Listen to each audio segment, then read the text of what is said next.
Assalamualaikum warahmatullahi wabarakatuh. Waalaikumsalam warahmatullahi wabarakatuh. Waalaikumsalam Di warahmatullahi sini kami wabarakatuh. dari kelompok 2A yang beranggotakan Muhammad Rizky Budiansyah atau saya sendiri, ada Muhammad Bagus Zakaria, ada Putri Kartika, dan ada Triwayuningsih. Ingin mempresentasikan tentang materi skripsi yang berjudul perhitungan dan analisis cost of quality untuk produk loker berbahan metal. Yang di sini studi kasusnya pada PT Ek yang dibuat oleh Muhammad Tri Hidayat, Fakultas Teknik Departemen Teknik Industri, Universitas Indonesia Depok. Next.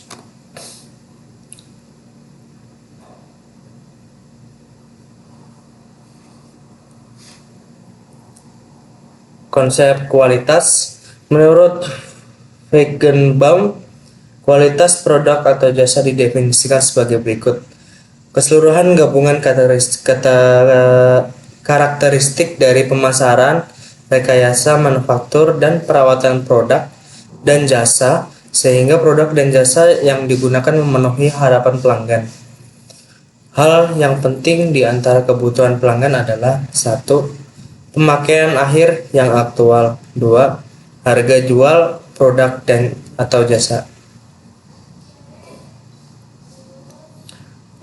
Kedua syarat ini dicerminkan dalam 10 kondisi tambahan bagi produk dan jasa. Yang diantaranya: 1. Spesifikasi dimensi dan karakteristik kerja. 2. Tujuan yang berkaitan dengan masa hidup dan rehabilitas.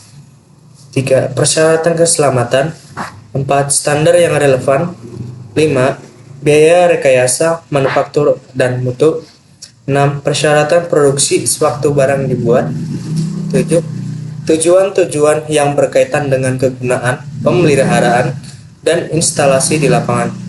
8. Faktor pelestarian bahan dan pemanfaatan energi. 9. Penimbangan efek samping dan lingkungan.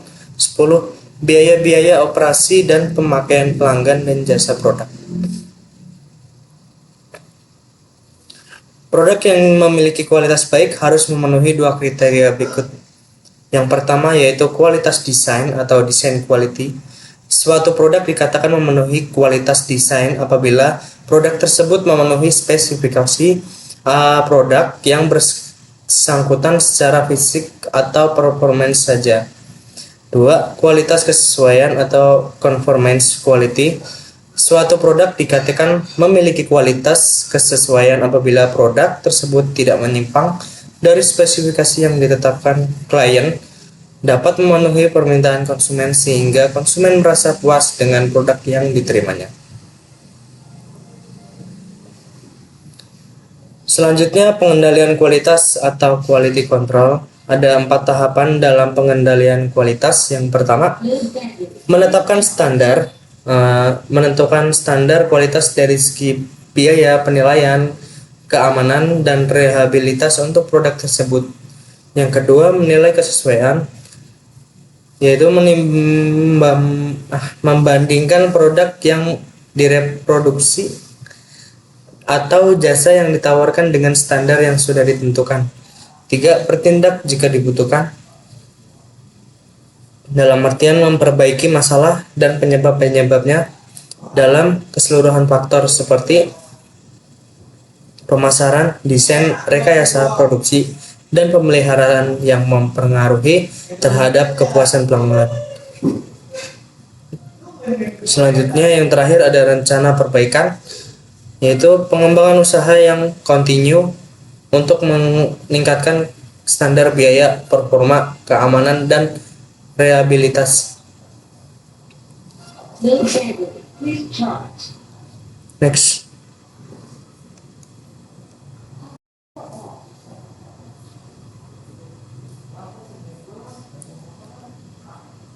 Selanjutnya ada faktor-faktor mendasar yang mempengaruhi kualitas.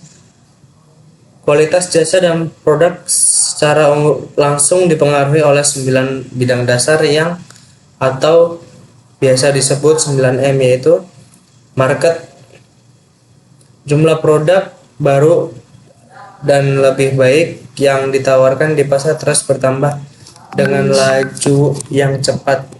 Kebanyakan produk-produk ini dihasilkan dari perkembangan teknologi baru, baik terhadap produk itu sendiri maupun terhadap bahan dan metode yang mendasari pembuatan produk tersebut. Yang kedua, money. Persaingan yang semakin ketat bersamaan dengan frekuensi ekonomi dunia telah menurunkan batas atau margin laba. Kenyataan ini telah memfokuskan perhatian para manajer bidang biaya kualitas atau cost of quality sebagai salah satu dari titik lunak tempat biaya operasi dan kerugian dapat diturunkan untuk memperbaiki laba. Yang ketiga, remanajemen. Tanggung jawab kualitas didistribusikan kepada kelompok-kelompok khusus untuk meliputi bagian pemasaran, bagian rekayasa, bagian manufaktur, dan bagian pengendalian kualitas.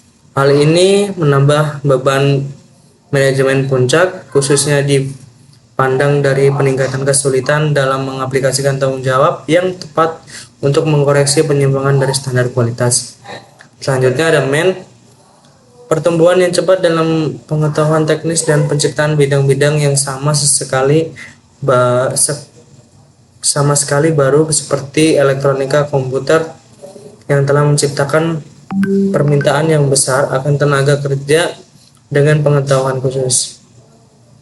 Yang selanjutnya ada motivasi, meningkatkan kompleksitas untuk memasarkan produk yang berkualitas telah besar kebutuhan akan kontribusi kualitas dari setiap tenaga kerja. Hal ini telah menyebabkan peningkatan kebutuhan akan pendidikan kualitas dan komunikasi yang baik mengenai kesadaran kualitas. Next.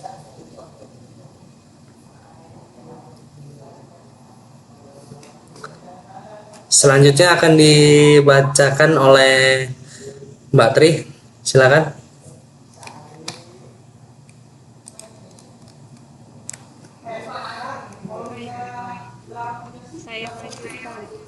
Faktor-faktor mendasar yang mempengaruhi kualitas selanjutnya ada material. Para ahli teknik telah memilih bahan dengan batasan yang lebih ketat daripada sebelumnya, dikarenakan biaya produksi dan biaya kualitas. Akibatnya spesifikasi bahan menjadi lebih ketat dan keanekaragaman bahan lebih besar. Diperlukan pengukuran yang cepat, tepat, kimiawi, dan presis dengan menggunakan mesin laboratorium yang sangat khusus seperti spektrometer, laser, ultrasonik, dan lainnya. Lalu ada mesin. Permintaan perusahaan untuk mencapai penurunan biaya dan volume produksi untuk memuaskan pelanggan dalam pasar yang bersaing ketat telah mendorong penggunaan perlengkapan pabrik yang secara mantap menjadi lebih rumit dan jauh lebih tergantung pada bahan mutu bahan yang dimasukkan ke dalam mesin tersebut. Mutu yang baik menjadi sebuah faktor yang kritis dalam memelihara waktu kerja mesin agar fasilitasnya dapat dimanfaatkan sepenuhnya.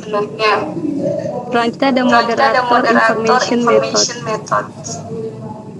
Evolusi teknologi komputer menyediakan cara untuk mengendalikan mesin dan proses waktu pembuatan pada tarif yang tidak terduga sebelum dan mengendalikan produk dan jasa bahkan hingga sampai ke konsumen. Metode pemrosesan data yang baru dan yang semakin baik memberikan informasi yang lebih bermanfaat, lebih akurat, tepat waktu yang menjadi dasar dari keputusan masa depan bisnis. Yang terakhir adalah product recruitment. Kemajuan yang pesat di dalam kerumitan rekayasaan rancangan yang memerlukan kendali yang jauh lebih ketat pada seluruh proses manufaktur telah membuat hal-hal kecil yang sebelumnya terabaikan menjadi lebih penting secara potensial. Baik, ada biaya kualitas, cost of quality. Definisi biaya kualitas. Biaya kualitas di pabrik pada dan perusahaan diperhitungkan dengan mengatakan dua biaya utama, biaya kendali dan biaya kegagalan kendali. Menurut Feigenbaum, definisi biaya kualitas adalah biaya-biaya yang berhubungan dengan definisi, penciptaan dan pengendalian kualitas serta evaluasi dan umpan balik atas kesesuaian dengan kebutuhan kualitas, rehabilitas dan keamanan serta biaya-biaya yang berhubungan dengan konsekuensi kegagalan memenuhi kebutuhan tersebut baik dalam pabrik maupun sesudah sampai pada tangan pelanggan. Nah, di sini ada bagian-bagian dari biaya kualitas tersebut dapat dilihat dari bagian seperti di bawah ini. Ada biaya kualitas dibagi lagi menjadi biaya pengendalian dan biaya kegagalan. Dari biaya pengendalian itu ada biaya pencegahan dan biaya penilaian. Dan dari biaya kegagalan pengendalian itu ada biaya kegagalan internal dan biaya kegagalan eksternal. Secara prinsip biaya kualitas dapat dibagi menjadi dua, yaitu biaya pengendalian kualitas dan biaya kegagalan pengendalian kualitas. Biaya pengendalian kualitas diukur dalam dua segmen, yaitu biaya pencegahan prevention dan biaya penilaian appraisal. Sedangkan biaya kegagalan pengendalian kualitas terdiri dari biaya kegagalan internal failure dan biaya kegagalan eksternal failure.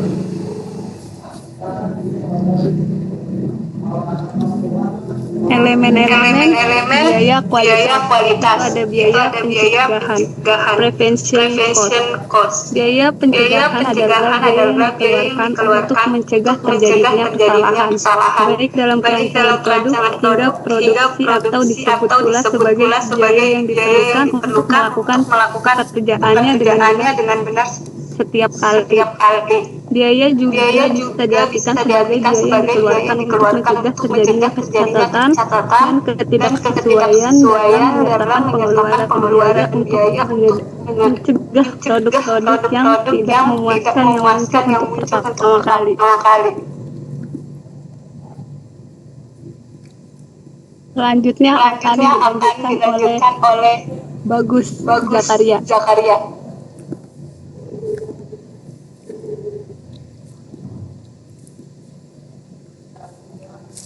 Terima kasih kepada rekan Tri. Kemudian saya akan menjelaskan tentang biaya pencegahan terdiri dari pertama, perencanaan kualitas quality planning. Kedua, desain dan pengembangan peralatan informasi kualitas atau design and development of quality information equipment. Yang ketiga, pengendalian proses atau proses kontrol. Yang keempat, pelatihan kualitas atau quality training. Yang kelima, biaya untuk mengembangkan riset serta melaksanakan program pelatihan formal ke seluruh kegiatan operator perusahaan. Yang keenam, verifikasi desain produk atau produk design verification. Yang ketujuh, biaya yang digunakan untuk mengevaluasi produk pada tahap praproduksi guna membuktikan aspek kualitas, ketertinggalan dan keamanan desain. Selanjutnya, pengembangan sistem dan manajemen atau sistem development and management. Dan yang terakhir, biaya yang dikeluarkan untuk merekayasa sistem kualitas serta manajemennya yang akan mendukung pembangunan sistem kualitas.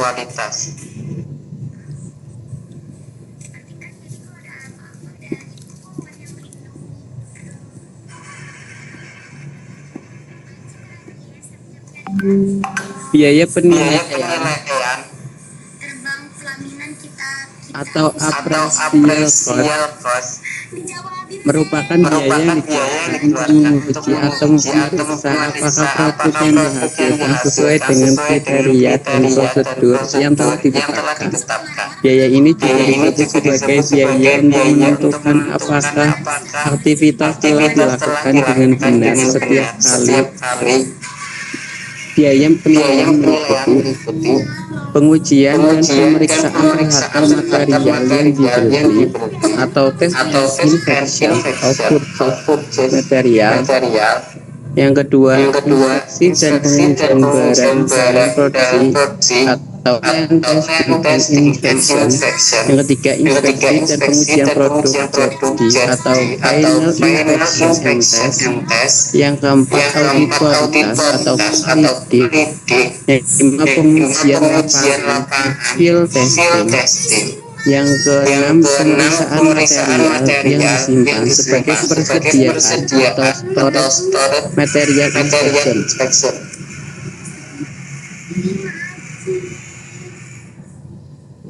Biaya kegagalan atau internal failure cost. Nah, apa sih biaya kegagalan internal? Biaya kegagalan internal adalah biaya yang berhubungan dengan adanya produk yang tidak memenuhi standar kualitas atau defect yang ditemukan sebelum produk tersebut sampai ke tangan pelanggan, atau dengan kata lain masih berada dalam lingkungan pabrik. Biaya internal adalah biaya yang akan hilang jika tidak ada cacat pada produk tersebut sebelum dikirimkan ke konsumen. Termasuk biaya kegagalan internal adalah satu, scrap. Nah, apa itu scrap? Scrap adalah biaya material serta overloss yang dikeluarkan untuk produk cacat yang tidak dapat diperbaiki secara ekonomi. Jadi itu barang itu dihancurkan.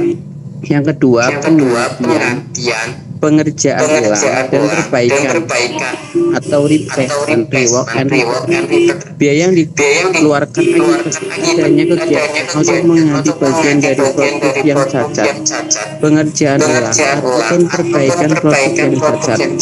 Yang ketiga, analisis kegagalan dan kecacatan atau failure of defect analysis adalah biaya yang terjadi akibat adanya analisis kegagalan atau kecacatan yang terjadi pada produk untuk menentukan sebab cacat. Yang keempat, pemeriksaan dan pengujian ulang atau inspection dan retesting adalah biaya yang dikeluarkan berkaitan dengan waktu yang dipakai untuk melakukan pemeriksaan dan pengujian ulang produk cacat yang telah selesai diperbaiki.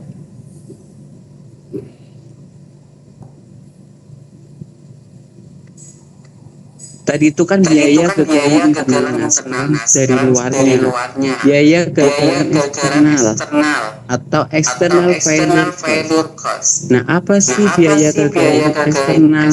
Biaya kegagalan eksternal adalah biaya yang timbul akibat adanya produk cacat yang ditemukan setelah produk berada di tangan konsumen, atau dengan kata lain biaya yang dikeluarkan oleh perusahaan akibat proses pemeriksaan produk sebelum sampai ke tahap pelanggan tidak tepat. Biaya-biaya ini tidak akan hilang jika tidak ada produk cacat. Apa sih yang termasuk dalam biaya kegagalan eksternal? Yang pertama, keluhan pelanggan atau customer complaint adalah biaya yang timbul akibat adanya penindakan ataupun perbaikan terhadap keluhan dikarenakan produk cacat.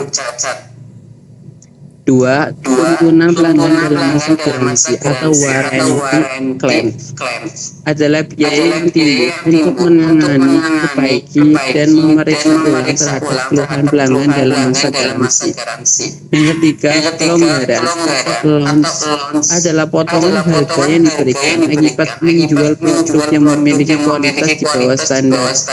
Yang keempat, penolakan pengembalian produk atau produk reject and return adalah biaya yang timbul akibat penolakan atau pengembalian produk oleh pelanggan dengan alasan produk yang rusak atau cacat.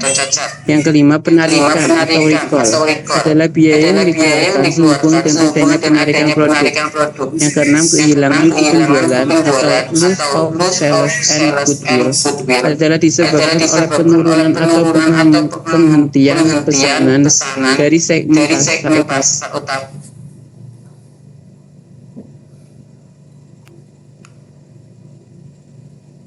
Kemudian akan dilanjutkan oleh Mbak Putri.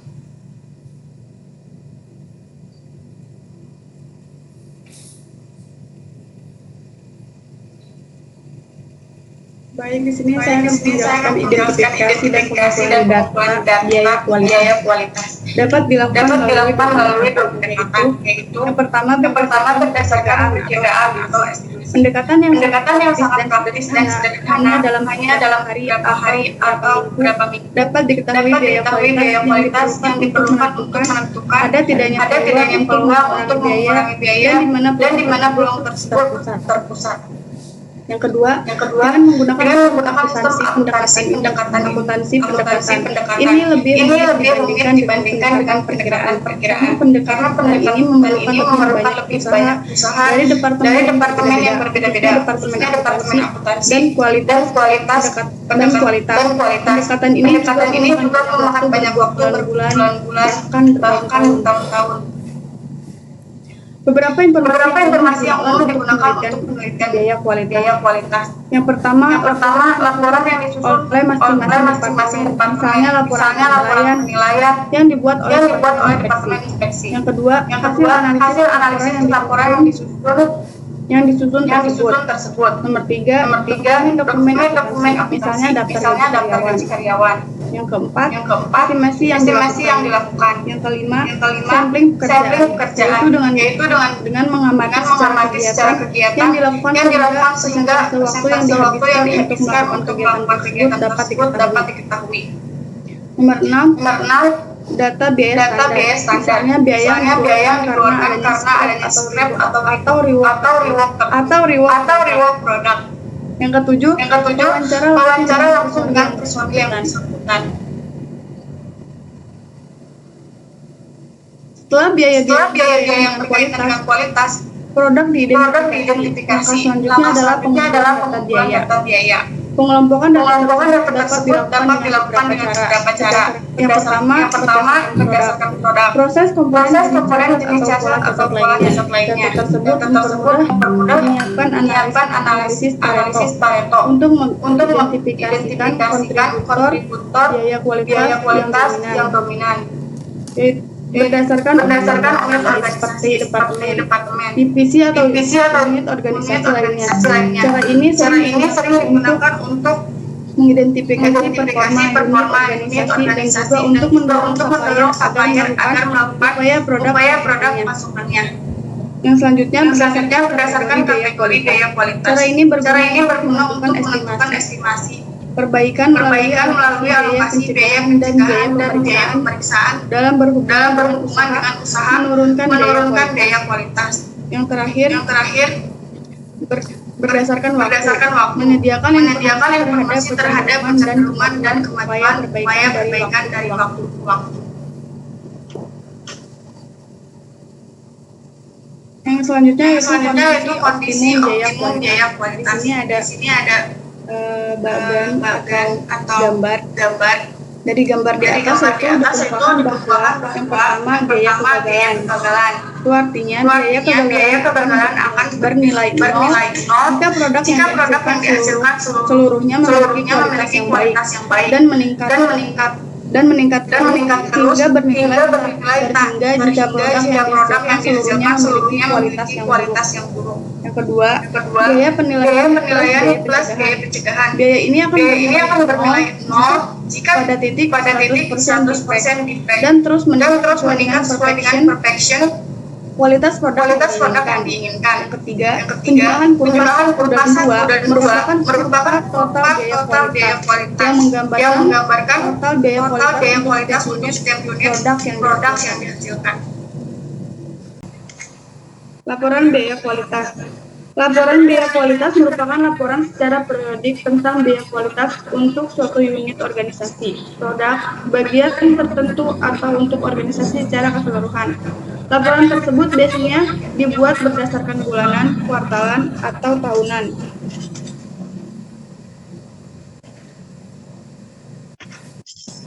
Tujuan yang hendak dicapai melalui laporan biaya kualitas adalah mengukur besarnya problem kualitas dalam bahasa yang menarik perhatian manajemen puncak.